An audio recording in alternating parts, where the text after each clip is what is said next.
netizen yang selama ini menyampaikan kata-kata yang membuat kita di depan sebelah mata itu mungkin karena mereka hanya mendengar di sebelah pihak. Benar. Kalau kita udah mendengarkan di dua belah pihak, pasti pandangannya udah nggak sebelah lagi, Gus. Betul. Buat apa kita?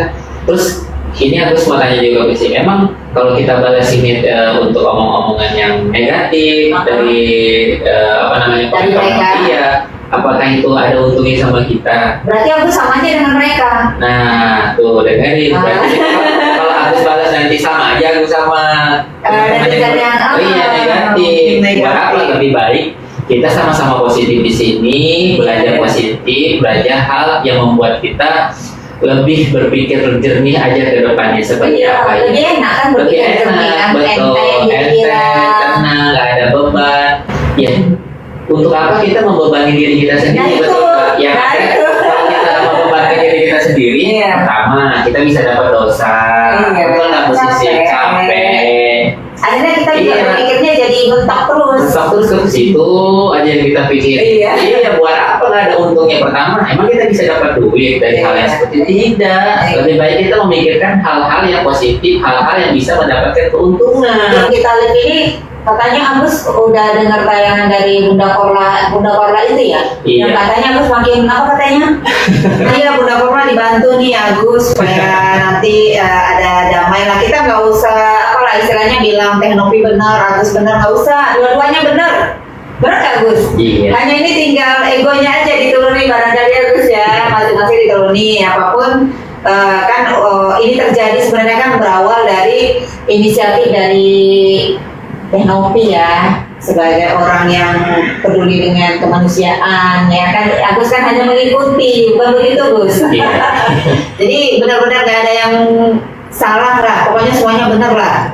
Mendengarkan dua belah pihak itu penting, terus alurnya diikuti gitu kan. Cuman memang nggak semua orang bisa mampu untuk bisa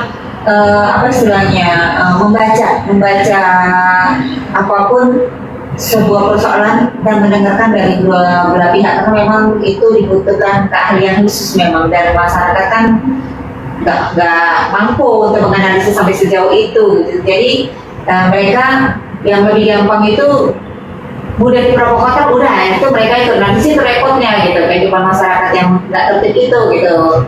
Mereka bilang kelihatan kakinya sombong goyah katanya, ya itu kan supaya sakitnya nggak nggak bergetar-getar gitu loh, maksudnya jadi biar dirilekskan gitu. Emang kalau tapi memang semua dibahas sama mereka sih Gus, apa aja dibahas sama mereka. Mungkin perlu juga dipertanyakan seperti ini ya Gus ya, ada nggak yang mau jadi saya? Sedetik aja gitu. Iya, ada nggak yang mau jadi ngerasain Agus rasain sedetik aja? Iya, sedetik aja posisi yang seperti Agus alami untuk saat ini, mata yang nggak bisa ngeliat, tangan yang penuh luka, banyak hujatan untuk ke mental Agus. Mau nggak gitu rasanya menjadi sedetik aja lah buat jadi seorang Agus untuk saat ini seperti apa? Coba Agus mau bertanya sama kalian. Aku langsung jawab ya Gus. Kayaknya nggak ada yang nggak bisa gitu. Iya, nggak ada yang mau kita diperlakukan seperti ini. Cuman yang hina-hinanya ya Gus ya. Dan sampai hari ini udah 4 tahun juga masih belum ada yang berubah ya Gus ya. Iya. Ya inilah yang harus takdir yang harus jalani. Mungkin di sebalik kejadian ini ada hikmah yang mungkin buat Agus. Bu, terima itu yang mau naik Komal mau siram Agus lagi gitu, siram pakai duit. Nggak usah ya Gus. Iya. Nah ini luar biasa kamu diajar Gus, akibat perilakumu yang buruk ya, seperti cerita zaman Nabi Hawati ya, benar nggak sih? Pada zaman Nabi dulu kan kita selalu bercerita yang dasar-dasar kecil, benar nggak sih? Betul. Ya inilah buat pelajaran buat Agus. Mungkin Agus itu kan bukan orang baik, orang jahat gitu. Tapi walaupun Agus orang jahat, karena anggap orang jahat gak apa-apa. Agus kan bisa untuk belajar untuk kedepannya menjadi orang yang lebih baik. Itu kenapa bisa disiram coba? Ya karena yang nyiram juga mentalnya mental rapuh. Begitu ada omongan sedikit yang cuman ini doang udah langsung mainnya begini ya Gus ya. Gak seimbang ya Gus ya. Iya. Kita ngomong cuman sedikit kecil doang yang ya kalau disuruh untuk memilih dia sekarang Agus seperti apa, mendingan Agus gak usah hidup aja sekalian begitu. Cuma yang namanya takdir kita nggak bisa. Iya betul. Nah, bukan soal Agus ya ini soal yang menyiramnya ini. Setidaknya ada nilai positif yang kalian bisa ambil dari segi Agus. Ya dari Agus mungkin karena dari lisan Agus kita lebih baik untuk kedepannya menjaga lisan kita lebih baik lagi. Di part berikutnya ini membahas soal mendengarkan dari dua sisi. Jadi kata Bu Sisi, jangan hanya mendengarkan dari satu sisi tapi dari dua sisi. Artinya jangan hanya mendengarkan versi Tenovi tapi juga harus mendengarkan versi dari Agus. Hal itu diungkapkan langsung oleh Ibu Sisi karena banyaknya hujatan yang diterima oleh Agus pada saat live sedang berlangsung. Jadi di sini Ibu Sisi itu berusaha membuka pikiran dari netizen. Kalian itu jangan menyalahkan Agus. Kalian itu harus mengikuti alur ceritanya dari awal. Justru setelah netizen mengikuti alur cerita dari awal, akhirnya mereka membuat kesimpulan siapa yang salah dan siapa yang benar. Menurut saya, sepertinya ucapan Ibu Sisi ini ditujukan untuk dirinya sendiri. Kenapa saya bilang begitu? Kalian bisa lihat sendiri pada saat live. Ada part saat Ibu Sisi ini terus menyudutkan Tenovi dan kesannya membela seorang Agus. Padahal sebenarnya Ibu Sisi itu bisa bersikap netral. Ketika Ibu Sisi menyudutkan Tenovi, Ibu Sisi juga memberikan nasihat kepada Agus. Agus, kenapa banyak orang yang membenci Agus? Kenapa banyak orang yang menghujat Agus? Jadi tidak hanya mendengarkan dari satu sisi, tapi mendengarkan dari dua sisi. Benar kan, pesan ini sebenarnya untuk Ibu Sisi dan untuk netizen juga. Karena menurut saya seharusnya Ibu Sisi menjadi penengah, menjadi mediator. Karena kalau Ibu Sisi terus menyalahkan Tenovi atau menyudutkan Tenovi, bukannya Agus mendapatkan simpati, akan semakin banyak Bu yang menghujat Agus. Akan semakin banyak Bu yang berkata-kata kasar kepada Agus. Yakin deh.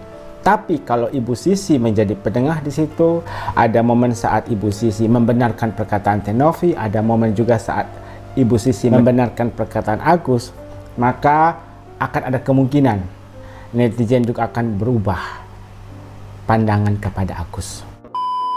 Kemudian ada cerita juga ya dari Ibu Sisi dan juga Agus, bahwa Agus ini sudah tahu kalau Bunda Korla itu memparodikan Agus. Ternyata Agus sudah tahu.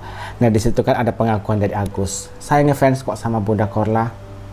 Saya suka karena dia lucu. Terserah Bunda Korla mau memparodikan saya anggap itu tetap menjadi hal yang lucu. Dan ada momen saat Ibu Sisi meminta kepada Bunda Korla, Bunda Korla tolong nih bantu Agus. Kalian tahu nggak sih kalau Bunda Korla itu malah membela pelakunya, yaitu si Aji. Karena Bunda Korla meyakini Aji sampai melakukan hal itu karena ada sebabnya. Nah sebabnya itulah yaitu lisan dari Agus yang tidak bisa dijaga. Jadi si Agus ini melakukan intimidasi dan juga ada kata-kata yang sangat menyakitkan hati sehingga akhirnya si Aji ini menjadi dendam. Kemudian ada pertanyaan selanjutnya dari Ibu Sisi. Untuk kalian netizen yang suka membuli Agus, yang suka menghina Agus, coba 1 detik saja, kalian mau nggak menjadi Agus? Sejujurnya saya tidak mau. Dan saya juga tidak ingin berada di posisi Agus. Kasihan tidak bisa melihat sanksi sosial yang diterima dari masyarakat Indonesia yang tidak tahu kapan ini akan berakhir. Kita tahu itu berat Bu. Tapi alangkah baiknya Ibu juga menasihati Agus. Ini terjadi karena begini loh Gus. Jadi untuk kedepannya Agus harus merubah hal itu. Karena saya yakin hal itu menjadi penyebab si Aji menjadi sakit hati dan akhirnya melakukan penyiraman air keras kepada Agus. Harusnya kan ada nasihat-nasihat seperti itu. Bukannya malah bertanya seandainya kalian menjadi Agus hanya dalam 1 detik. Ya pasti semua akan menjawab tidak akan mau Bu. Saya dengan tegas mengatakan bahwa penyiraman air keras kepada Agus itu tidak dibenarkan, tidak untuk ditiru dan melanggar hukum. Tapi di sini ada statement dari Ibu Sisi tentang pelaku. Aji ini kenapa bisa melakukan penyiraman air keras kepada Agus? Karena mentalnya rapuh. Masa ada omongan-omongan begini saja dia sampai tega melakukan hal itu? Nah, pertanyaannya, coba Ibu berada di posisinya Aji dan dikata-katain sama Agus, diintimidasi sama Agus. Saya tidak tahu apakah Ibu akan kuat atau tidak. Jadi di sini Ibu harus melihat dari 2 sisi dong. Ketika Ibu menyalahkan Aji, Ibu juga harus memberikan nasihat kepada Agus. Kemudian ada momen saat Ibu Sisi tanpa sengaja gitu ya, keceplosan. Agus itu mendapatkan hujatan dari netizen karena perilaku Agus yang buruk. Jadi di sini bisa dikatakan Ibu Sisi sebenarnya menyalahkan Agus juga. Tapi karena nggak enak gitu ya, karena berhadapan langsung, takutnya nanti kalau Ibu Sisi juga ikutan menyalahkan Agus atau menghujat Agus, pasti mental dari Agus akan down. Karena sekarang ini yang dipercaya oleh Agus hanyalah Ibu Sisi, yang akhirnya membuat mentalnya menjadi bagus. Ketika dikatain seperti itu oleh Ibu Sisi, Agus pun langsung mengakui, iya memang betul, perilaku saya memang buruk, perilaku saya memang tidak baik. Untuk kedepannya saya akan menjaga lisan Agus dengan baik. Nah, itu hal yang bagus ketika Agus mengakui kesalahannya dan mau memperbaikinya untuk menjadi pribadi yang lebih baik lagi.